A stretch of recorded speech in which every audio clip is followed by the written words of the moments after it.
As our members know, we're studying the book of John on Sunday mornings, and we have made it into chapter 6. And last week we looked at how Jesus fed 5,000 people with a little boy's lunch. And today we're looking at the next event that John discusses of Jesus doing another strange and unusual thing. That's the thing about Jesus. You can't ever pigeonhole him. He's always doing some interesting things. But if you have your Bible, please turn to John chapter 6. We'll be looking at verses 16 through 21. And if you're in your electronic device, it's whatever button you push, whichever one works for you. You'll notice on the bulletin today, there's a picture there of the Sea of Galilee. The event that we're going to talk about today occurred there. If you were to travel to Israel, you could see that very same scene if it's a beautiful, clear day. Back in 1980, I made my first trip to Israel, and the first time I saw the Sea of Galilee, it was not like that at all. We arrived at night to the little town of Tiberias, and stayed in a hotel there, and it was just pouring down rain. It was just blowing like crazy. We got off the bus and walked ran to the hotel, got wet anyway. But as we were going to the hotel, I could hear the waves of the Sea of Galilee slashing and beating up against the shore. And I sort of expected a quiet evening, that sort of thing, but it certainly wasn't that way. But the next morning, got up, the sun was coming through the curtains in the room, and I jumped up because I wanted to see it, and so pulled back the curtains, and it was beautiful, just like that picture that you're seeing today. And put my clothes on real quick, ran downstairs, and just stood on the shore because there were two fellows out in a little boat, and they were fishing, and they were talking to each other. And I could hear every word that they were saying. And being from Florida and used to our destined beaches, and if the wind blows there and you're upwind from the person talking to you, you can't hear them. But there it's like an amphitheater, a beautiful natural amphitheater. So it sits in a bowl like this, and the mountains, the hills will rise about 4,000 feet above the lake. And it's about 13 miles long north to south and about 7 miles wide east to west. And you can see all around it. You can see the land all around it. And it's a beautiful, I understood then for the first time how Jesus could get out in a little boat and talk to the people on the shore, and everybody could hear him just fine. It's a perfect natural amphitheater. Beautiful place when it's calm. But when it's not calm, it can be a very tough place. And what we're reading about today is when it's not calm. It was a storm. So we'll pick up the story in verse 16. We'll have to go back to Mark to get the context, but we'll start there. This is right after he fed the 5,000, and he sends his disciples into the boat. It was late in the evening, and his disciples got into the boat, went down to the lake. They got into the boat, and they began to go across the lake to Capernaum. Capernaum is a little fishing village. It's still there today. You can see it when you visit. And it sits just on the northwest side of the Sea of Galilee. And it's always been a little fishing village, and it still is today. And darkness had already happened, but Jesus had not yet come to them. That sounds a little bit confusing. We'll have to get Mark 6 to help us with that. And the lake was being churned up, or it was rough. There was a strong, in fact, the Greek word is megalou, which mega, we get our word mega from, great wind blowing. And therefore, they had rowed about 3.5 miles. That's a translation from the Greek. It's about 3.5 miles. And they saw Jesus walking upon the lake. and being near the boat, and they were fearful. They were frightened.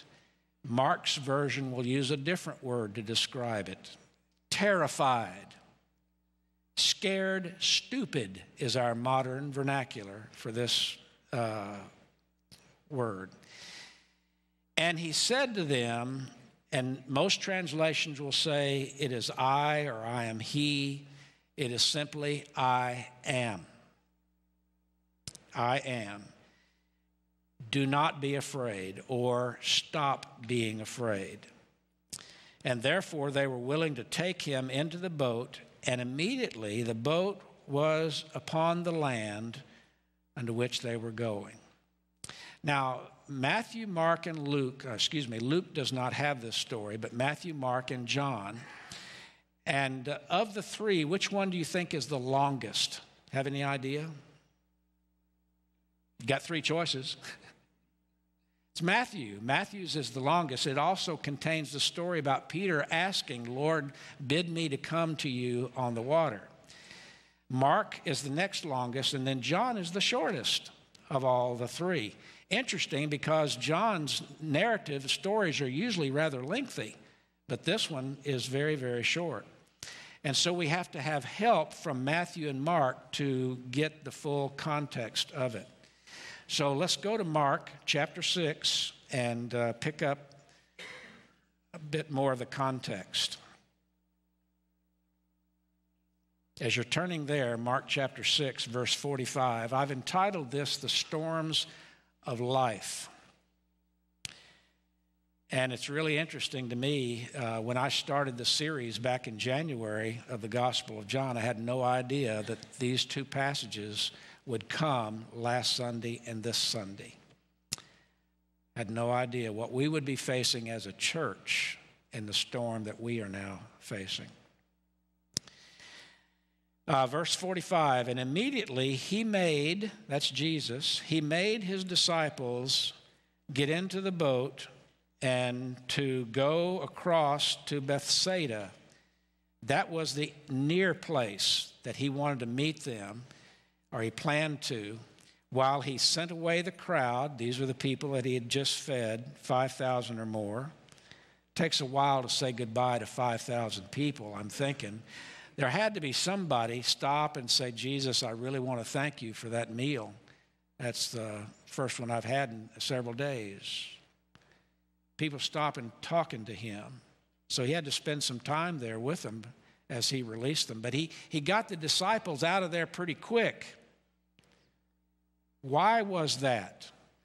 Because his disciples could have been influenced by some in the crowd who wanted to make Jesus a king.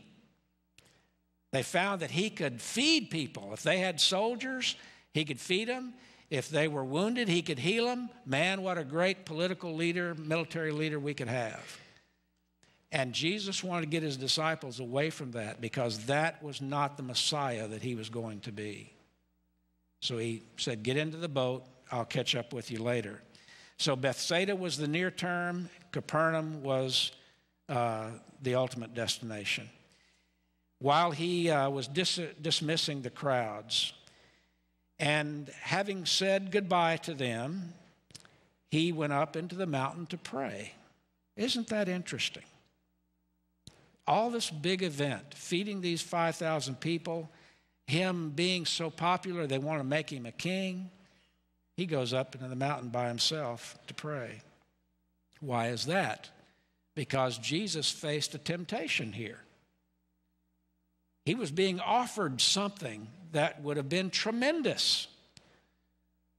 But that wasn't God's will for him. He was not going to be that kind of Messiah.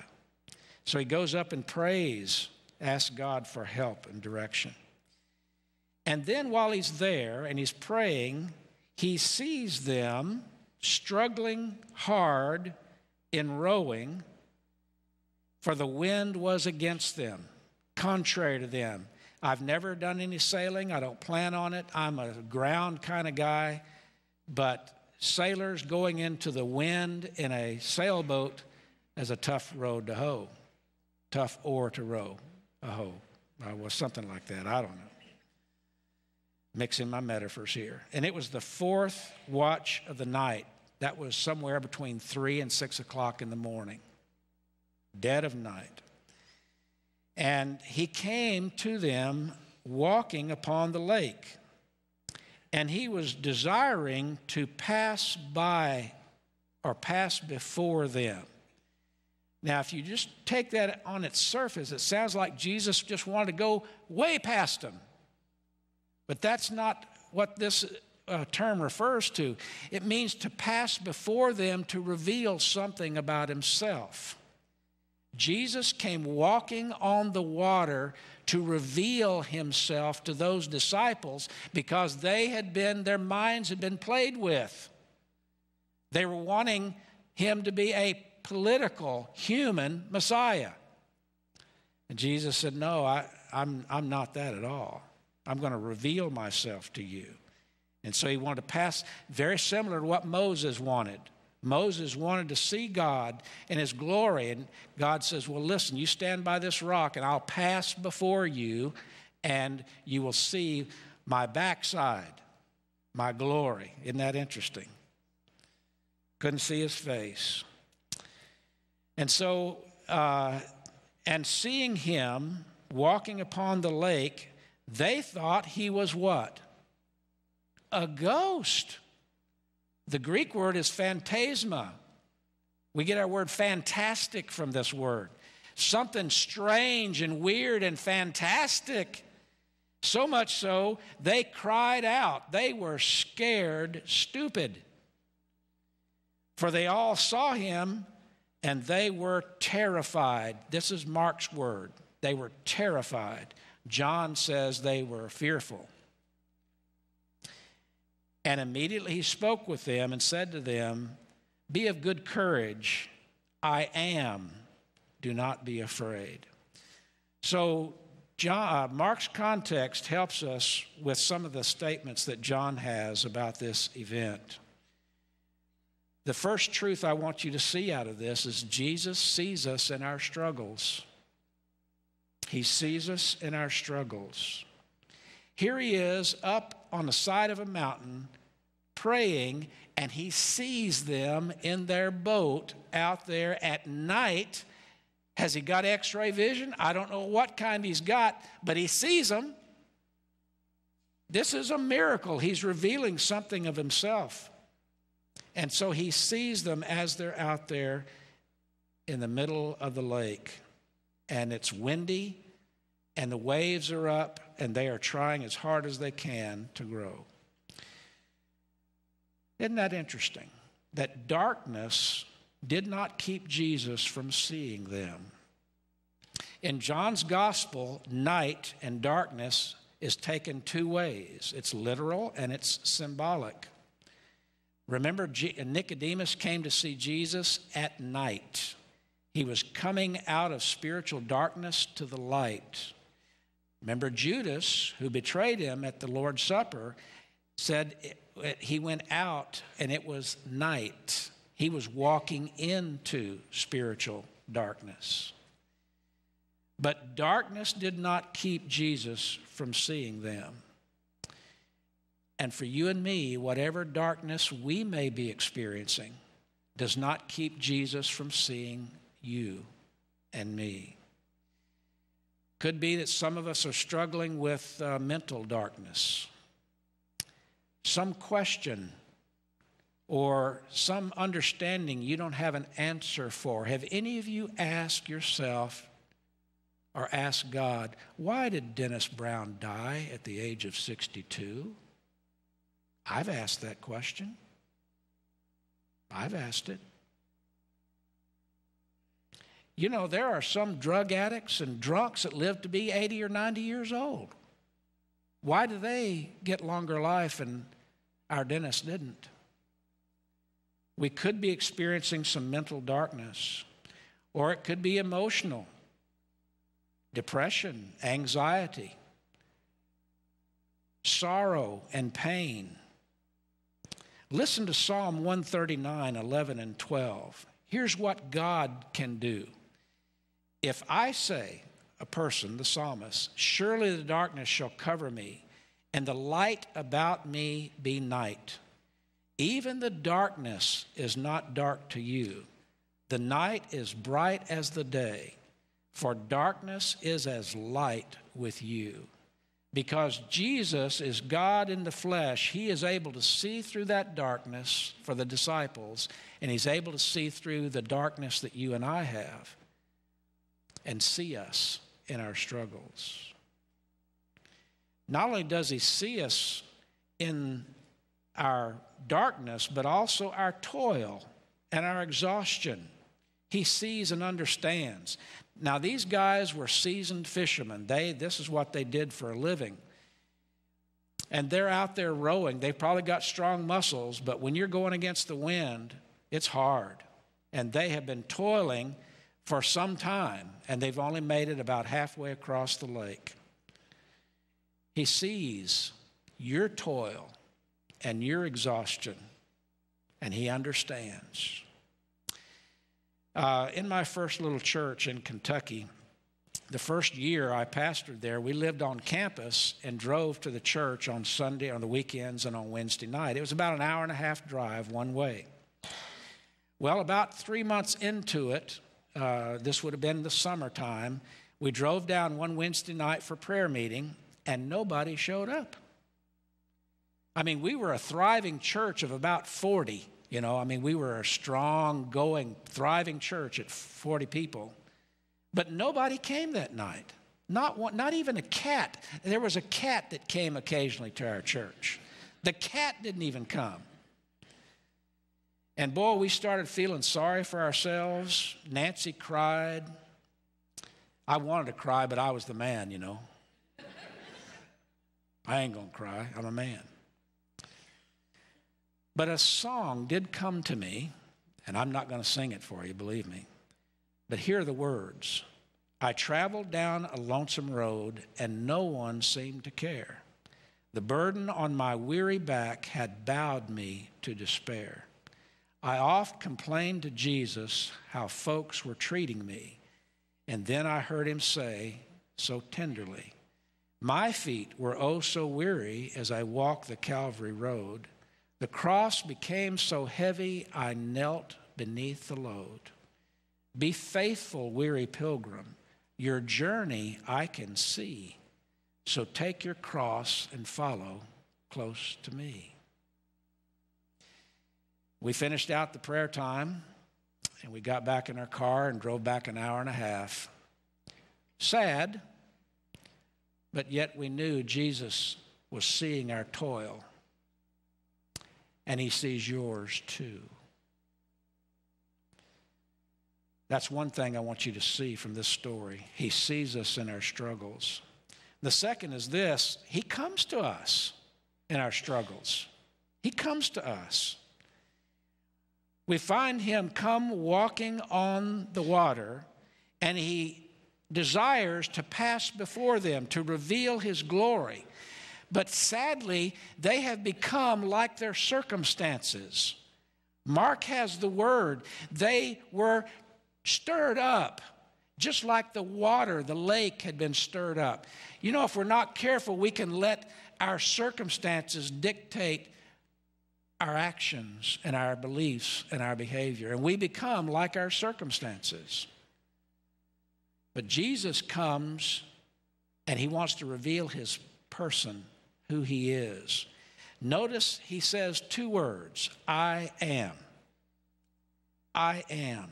Now, if they would have been without the terror that they had, they would have remembered that that's a very important phrase, used only of God.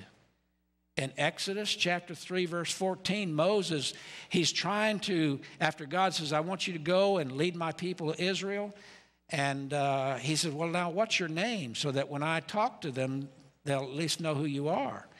And God says to him, I am.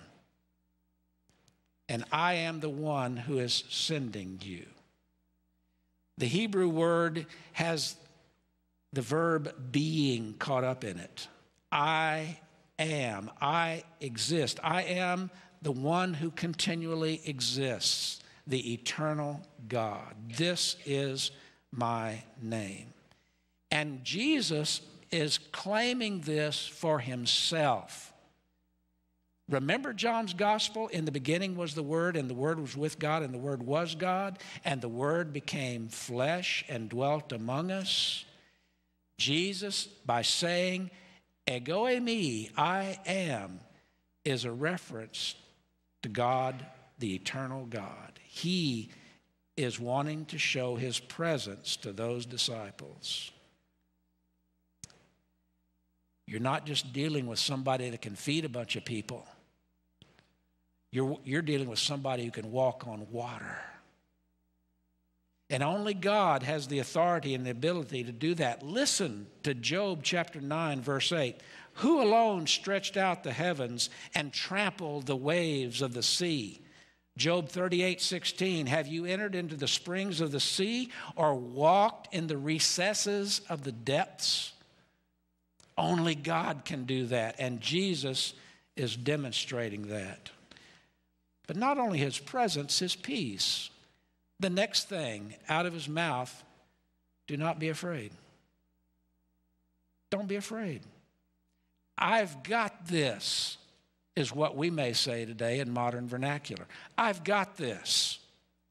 They were afraid, they were stirred up, they were terrified, and Jesus knew that they needed peace. And only God has the resource to provide peace to calm the storm. Listen to Psalm 107, 23 and 30. Some went down to the sea in ships, doing business on the great waters. They saw the deeds of the Lord, his wondrous works in the deep. For he commanded and raised the stormy wind, which lifted up the waves of the sea. They mounted up to heaven. They went down to the depths. You can just feel it almost reading it. Their courage melted away. They reeled and staggered like drunken men and were at their wits' end. Then they cried to the Lord in their trouble, and he delivered them from their distresses. He made the storm be still, and the waves of the sea were hushed. Then they were glad that the waters were quiet, and he brought them to their desired haven. That's God. He brings his presence, and he brings his peace. I want to share with you a story, true story, about an event in a pastor's life. His name was Dr. George W. Truett. He was active. He was pastor of First Baptist Church of Dallas, Texas from 1897 to 1944. 47 years in one church. He became well known internationally. He became president of the Southern Baptist Convention. He was president of the Baptist World Alliance. President Wilson, during the First World War, asked him and a few other pastors to go and preach to the troops overseas. Isn't that interesting? A president doing that, asking a bunch of preachers to go. And he went, and the Lord used him over there. Dr. George W. Truett was one of the most famous, well-known people back in that time period. But there's something that happened in the beginning of his ministry that you need to know about. Here's what his biographer says about it. Captain J.C. Arnold of the Texas Rangers had become chief of police of Dallas and was a devoted member of the First Baptist Church. He became very fond of his new pastor, George Truett, and insisted that he go with him on a quail hunt in Johnson County where birds were plentiful. He owned good bird dogs and loved to hunt them. He provided his preacher with gun and ammunition. They went by train to Cleburne, Texas, where they were joined by their mutual friend, Dr. George Baines, who was pastor at First Baptist Church in Cleburne. And the three went by horse and carriage. How about that? Horse and carriage. This would have been about 1905, something like that. And Captain Arnold was walking along a path a few paces in front.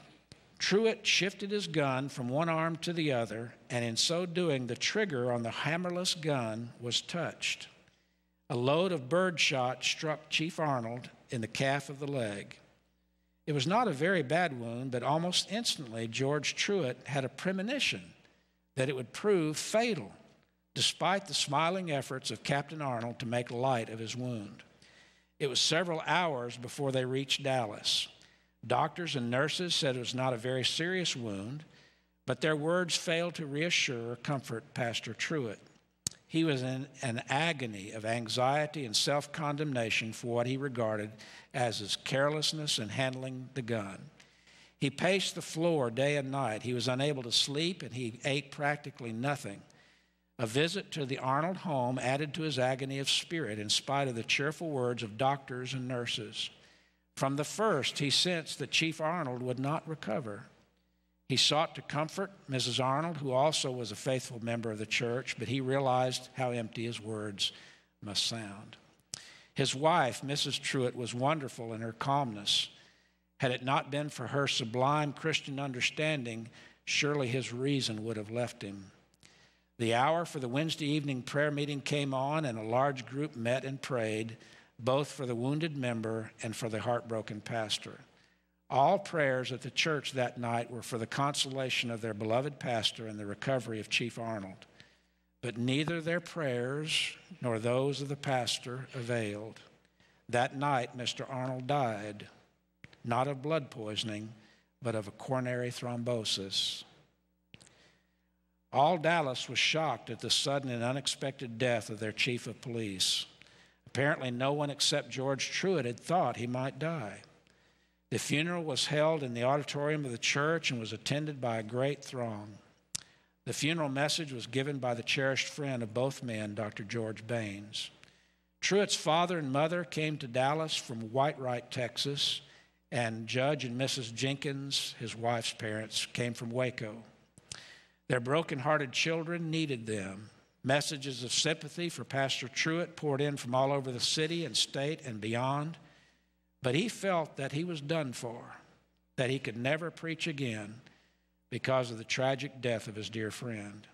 He knew that it was accidental, but that did not change his feelings about it. He could not get away from the terrible thought that the blood of a friend would stain forever his hands, which carelessly or awkwardly handled that shotgun. He told his wife, Josephine, that he could never preach again, that he would have to leave the ministry. She told him she hoped he was wrong about that, but if it was to be, as he said, she was sure they could find some quiet place to work in the world and to build their lives anew. Then they poured out their hearts in self-forgetful prayer for Mrs. Arnold. Was there solace in that? There was for Josephine, but apparently not for George. Multitudes of human hands and hearts were reaching out to him in loving sympathy, but he was still in the black shadows. Day and night he read the Bible, especially the Psalms and Job, and the closing chapters of the four Gospels. Could he return to the pulpit on Sunday? The early hours of Saturday night were spent in prayer and scripture reading. Over and over he could be heard saying, "My times are in thy hands." Late that night, for the first time since the accident, he fell asleep. Sometime during that night, there came to him a dream in which he saw Jesus as vividly and realistically as some earthly friend standing beside him. And he heard the Master say to him, "Be not afraid. You are my man from now on." He awoke. He waked his wife and told her. A second time he slept, and the same vision and words were repeated. Again he told his wife what he had seen and heard. Again he slept, and again the Master came and spoke to him just as before. This threefold vision marked a real turning point in the life of George Truett. From then on, he has never had one moment's doubt as to the reality of Jesus and his own commission as Christ's man. Word got around that he would preach Sunday morning and night. Nearby Methodist and Presbyterian pastors canceled their services to worship with their friend at the night service. When he appeared in the pulpit, his eyes were sunken in dark hollows from the week's sleeplessness, and his sensitive face was marked with deep lines of suffering. But his voice, I shall never forget his voice that morning as we heard for the first time the note of sadness and pathos which now we know so well. said one of the members. It seemed to carry the burden of all the grief in the world. That week's ordeal was heartbreaking for the pastor, but there is no doubt it is the crucial experience of his life. It is the event that has molded him more than any other. No one can come to him with a sorrow greater than his sorrow. His vast capacity for helping people in trouble, as well as his power in the pulpit, is born of the tragedy which remade him. Had this member, whom we have just quoted, known of the threefold vision of that nighttime, he would have had a better understanding of what it was that really remade him. Paul cannot be explained apart from his vision on the Damascus Road, and neither can George Truett be explained apart from the dream he had of Christ. Writers and speakers are ever groping for the secret of his power. The innermost secret is to be found in the experience of that Saturday night so long ago when Jesus said to him, "Be not afraid, you are my man from now on." Jesus came to his disciples long ago walking on the water. Jesus came to George Truett that Saturday night and assured him, "Be not afraid, you are my man from now on." And he comes to your darkness, and he comes to mine. And he says to you and me, "I am. Be not afraid."